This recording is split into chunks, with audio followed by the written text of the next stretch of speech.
through the academy. That must be tough for him. Yeah, but that is that's professional football. That is top football. That are the laws, and you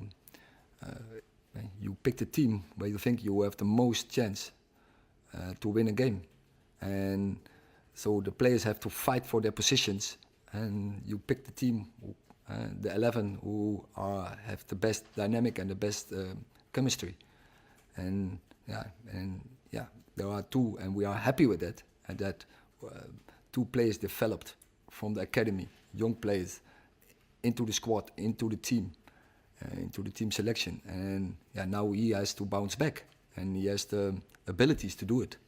So if he's doing the right thing, he can make competition with them. So, hi Erik, you've spoken about the game model quite often. What does that game model consist of now? That is a very open question, and you expect for me to answer this in 1 minute? It's almost impossible. But I think we showed. I think we provided a video last year where we showed some great football from us.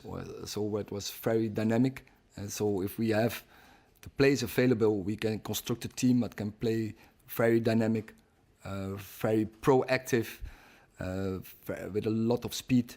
We can play very good in attacking transition, but we also want to dictate in possession, and from there on find our moments to speed up.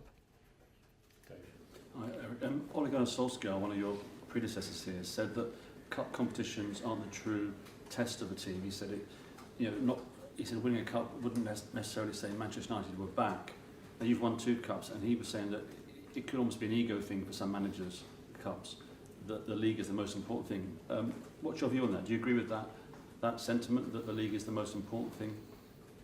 I think all the leagues are important, and I think in top football, it's by the end of the day by winning trophies and to hit the targets. And you set some targets in a season, but also on the longer term, where you want to grow into, and therefore you have a strategy, and then follow the strategy and develop and progress the team. And that is something tells when you win in one of the 5 leagues, and that then you hit some targets, and then you have you did your job well. James, just back on Anthony. He's obviously not started any games yet, but he's only come off the bench in one against Brighton very late on. It suggests he's quite a way off where you maybe need him to be at the moment. Is that fair? The fact that you've not used him at all? No, I think the other players doing so well. They're contributing. So we have Ahmad, Ghana, very effective. Rashford scoring in the weekend.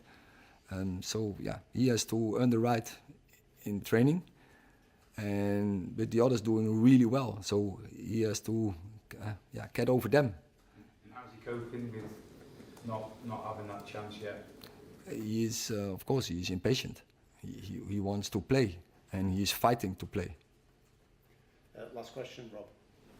We've seen in previous seasons you've put out extremely strong teams in the cup competitions, even perhaps in semi-finals where the game might have already been won.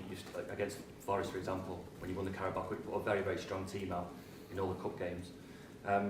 Because of the schedule this year, because you have to play more games in Europe, are you going to have to rotate a little bit more, do you think, for these kind of games, or are you going to stick with what you've done in the past and the strongest team gets to play regardless of whether it's a Carabao Cup game or a Premier League game? I don't think that was the case, to be fair, because I didn't have options last year. It was just the players who were available.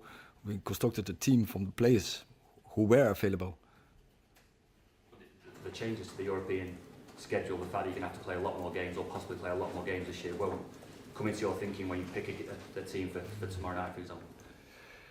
We, as you say, we will see what tomorrow will be the lineup. We take it very serious. Again, we have to get into the season, and I know when you have to get into a season, you have to work on routines, so on patterns. So it's very important. So many players, they didn't play together in pre-season, so we have to build those partnerships. We have to build those patterns and routines. So that is the only way it's possible, is almost in games, because also training is very limited, the training time, because of we have to cover so many games, and every third day, so every training is almost a recovery. And in a recovery, then is the time limited that you can work on those patterns and those relationships. Okay, thank you. Okay, thank you.